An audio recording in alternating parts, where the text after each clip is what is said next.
Big boss Kannada season 12ರ ಜೋಡಿ ಟಾಸ್ಕ್ಗಳೆಲ್ಲ ಮುಕ್ತಾಯವಾಗಿದ್ದು, captaincy ಓಟದಲ್ಲಿ ಇದ್ದಂತಹ ಮೂವರು ಕೂಡ ಈ ಕ್ಯಾಪ್ಟನ್ಸಿ ಟಾಸ್ಕ್ ಅನ್ನು ಕೂಡ ಕಂಪ್ಲೀಟ್ ಮಾಡಿದ್ದಾರೆ.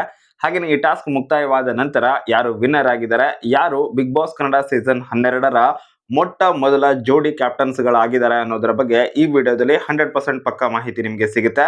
ಸೊ ಹೀಗಾಗಿ ನೀವು ವಿಡಿಯೋನ ಮಿಸ್ ಮಾಡ್ಕೊಳ್ಳದೆ ಪೂರ್ತಿಯಾಗಿ ನೋಡಿ, ಮತ್ತು ಚಾನಲ್ ಅನ್ನ ಫಸ್ಟ್ ಟೈಮ್ ವಿಸಿಟ್ ಮಾಡಿದ್ದೀರಾ ಅಥವಾ ಸಬ್ಸ್ಕ್ರೈಬ್ ಮಾಡ್ಕೊಂಡಿಲ್ಲ ಅಂತ ಹೇಳಿದ್ರೆ ಮಿಸ್ ಮಾಡದೆ ಈಗಲೇ ಚಾನಲ್ ಅನ್ನ ಸಬ್ಸ್ಕ್ರೈಬ್ ಮಾಡ್ಕೊಳ್ಳಿ.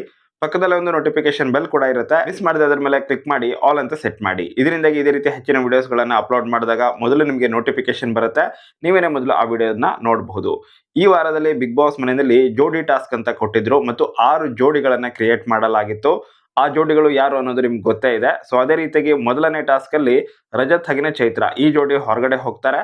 ಹಾಗೇನೆ ಇಲ್ಲಿ ಅದೇ ಸಮಯದಲ್ಲಿ ಸ್ಪಂದನ ಅವರು ಇಂಜುರಿ ಆಗಿದ್ರಿಂದ ಅಭಿಷೇಕ್ ಅವರ ಜೋಡಿಯಾಗಿದ್ದಂತಹ ಸ್ಪಂದನ ಅವರಿಗೆ ಸ್ವಲ್ಪ ರೆಸ್ಟ್ ಕೊಟ್ಟು, ರಜತ್ ಹಾಗೆಯೇ ಚೈತ್ರ ಅವರು ಮೊದಲ ಒಂದು ಟಾಸ್ಕ್ ಅಲ್ಲಿ ಎಲಿಮಿನೇಟ್ ಆಗಿದ್ರಲ್ವಾ, ಅಥವಾ ಈ ವಾರದ ಟಾಸ್ಕ್ ಇಂದ ಹೊರಗಡೆ ಉಳ್ಕೊಂಡಿದ್ರಲ್ವಾ, ಅವರಲ್ಲಿ ಚೈತ್ರ ಅವರಿಗೆ ಅಭಿಷೇಕ್ ಅವರ ಜೋಡಿಯಾಗಿ ಮಾಡ್ತಾರೆ. ಬಟ್ ಕ್ಯಾಪ್ಟನ್ ಆದ್ರೆ ಅದು ಸ್ಪಂದನ ಅವರೇನೆ ಆಗ್ತಾರೆ ಅಂತ ಮೊದಲನೇ ಹೇಳಿರ್ತಾರೆ. ಸೊ ಇನ್ನು ಮುಂದಿನ ಟಾಸ್ಕ್ ಅನ್ನ ಈ ಜೋಡಿಗಳು ಮುಂದುವರ್ಸ್ಕೊಂಡು ಹೋಗ್ತವೆ.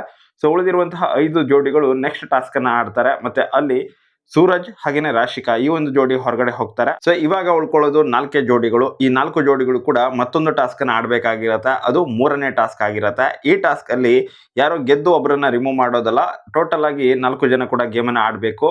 ಮೊದಲು ಹೆಚ್ಚು ಬಾಲ್ ಗಳನ್ನ ಕಲೆಕ್ಟ್ ಮಾಡಿರುವಂತಹ 3 ತಂಡ ವಿನ್ ಆಗ್ತವೆ. ಅವು 3 ತಂಡಗಳು ಕೂಡ ಅಥವಾ 3 ಜೋಡಿಗಳು ಕೂಡ ಕ್ಯಾಪ್ಟನ್ಸಿ ಟಾಸ್ಕ್ ಅನ್ನ ಆಡ್ತಾರೆ. ಒಂದು ತಂಡ ಹೊರಗಡೆ ಉಳಿಯುತ್ತೆ. ಇಲ್ಲಿ ಗಿಲ್ಲಿ ಮತ್ತೆ ಕಾವ್ಯ ಅವರು ಹೊರಗಡೆ ಉಳ್ಕೊಳ್ತಾರೆ. ಇವಾಗ 3 ಜನ ಉಳ್ಕೊಂಡಿದ್ರಲ್ವ, 3 ಜೋಡಿಗಳು ರಕ್ಷಿತಾ, ಮಾಳು, ಅಭಿಷೇಕ್, ಚೈತ್ರ, ಅಂದ್ರೆ ಅಭಿಷೇಕ್ ಸ್ಪಂದನ ಅಂತಾನೆ ಲೆಕ್ಕ, ಬಟ್ ಗೇಮ್ ಆಡೋದು ಚೈತ್ರ ಅವರು, ಅಶ್ವಿನಿ ಹಾಗೇನೆ ಮ್ಯೂಟೆಂಟ್ ರಘು ಈ ಒಂದು ಜೋಡಿ. ಈ ಮೂವರು ಕೂಡ ಕ್ಯಾಪ್ಟನ್ಸಿ ಟಾಸ್ಕ್ ಅನ್ನ ಆಡ್ತಾರೆ.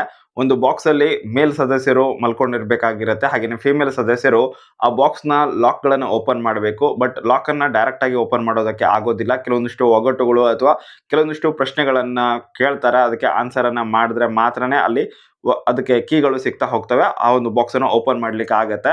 ಸೊ ಈ ರೀತಿಯಾಗಿ ಗೇಮ್ ಗಳನ್ನ ಆಡಿದಾಗ ಕೊನೆಯದಾಗಿ ಈ ಟಾಸ್ಕ್ ಅನ್ನ ವಿನ್ ಆಗಿದ್ದು ಚೈತ್ರ ಕುಂದಾಪುರ ಮತ್ತೆ ಅಭಿಷೇಕ್ ಶ್ರೀಕಾಂತ್ ಅವರು. ಇದರರ್ಥ ಈ ಒಂದು ವಾರದ ಕ್ಯಾಪ್ಟನ್ ಆಗಿರೋದು ಅಭಿಷೇಕ್ ಶ್ರೀಕಾಂತ್ ಮತ್ತೆ ಸ್ಪಂದನ ಸೋಮಣ್ಣ ಅವರು. ಹೌದು, ಸ್ಪಂದನ ಸೋಮಣ್ಣ ಅವರು ಕೇವಲ ಒಂದೇ ಒಂದು ಗೇಮ್ ಅನ್ನ ಆಡಿ ವಾರದ ಕ್ಯಾಪ್ಟನ್ ಆಗಿದ್ದಾರೆ. ತುಂಬಾ ಜನ ಇವರನ್ನ ಈಟ್ 5 ಸ್ಟಾರ್ ಡೂ ನಥಿಂಗ್ ಅಂತ ಹೇಳ್ತಾ ಇದ್ರು. ಇವಾಗ ಈಟ್ 5 ಸ್ಟಾರ್ ಬಿಕಮ್ ಕ್ಯಾಪ್ಟನ್ ಅನ್ನೋದು ಕೂಡ ಆಗಿದೆ. ಬಿಗ್ ಬಾಸ್ ಕನ್ನಡ ಸೀಸನ್ 12ರ ಮೊಟ್ಟ ಮೊದಲ ಜೋಡಿ ಕ್ಯಾಪ್ಟನ್ಗಳಾಗಿ ಅಭಿಷೇಕ್ ಶ್ರೀಕಾಂತ್ ಮತ್ತು ಸ್ಪಂದನ ಸೋಮಣ್ಣ ಅವರು ಕಾಣಿಸ್ಕೊಳ್ತಾ ಇದ್ದಾರೆ. ಅಭಿಷೇಕ್ ಅವರಿಗೆ ಇದು 2ನೇ ಬಾರಿಯ ಕ್ಯಾಪ್ಟನ್ಸಿ, ಬಟ್ ಮೊಟ್ಟ ಮೊದಲ ಬಾರಿಗೆ ಸ್ಪಂದನ ಸೋಮಣ್ಣ ಅವರು ಜೋಡಿ ಕ್ಯಾಪ್ಟನ್ ಆಗಿ ಕಾಣಿಸ್ಕೊಳ್ತಾ ಇದ್ದಾರೆ. ಮತ್ತು ಬಿಗ್ ಬಾಸ್ ಕನ್ನಡ ಸೀಸನ್ 12ರ ಮೊಟ್ಟ ಮೊದಲ ಜೋಡಿ ಕ್ಯಾಪ್ಟನ್ಗಳಾಗಿ ಅಭಿಷೇಕ್ ಸ್ಪಂದನ ಅವರು ಕಾಣಿಸ್ಕೊಳ್ತಾ ಇದ್ದಾರೆ. ಸೊ ಇದು 100% ಪಕ್ಕಾ ಮಾಹಿತಿ. ವೋಟಿಂಗ್ ರಿಸಲ್ಟ್ ಬಗ್ಗೆ ವಿಡಿಯೋ ಕೂಡ ಆದಷ್ಟು ಬೇಗ ಅಪ್ಲೋಡ್ ಮಾಡ್ತೀನಿ. ಆ ವಿಡಿಯೋಗೋಸ್ಕರ ವೇಟ್ ಮಾಡಿ, ಮತ್ತು ಈ ವಿಡಿಯೋಗೆ ಆದಷ್ಟು ಲೈಕ್ ಮಾಡಿ, ಶೇರ್ ಮಾಡೋದನ್ನ ಮರಿಬೇಡಿ. Thank you so much for watching. Bye.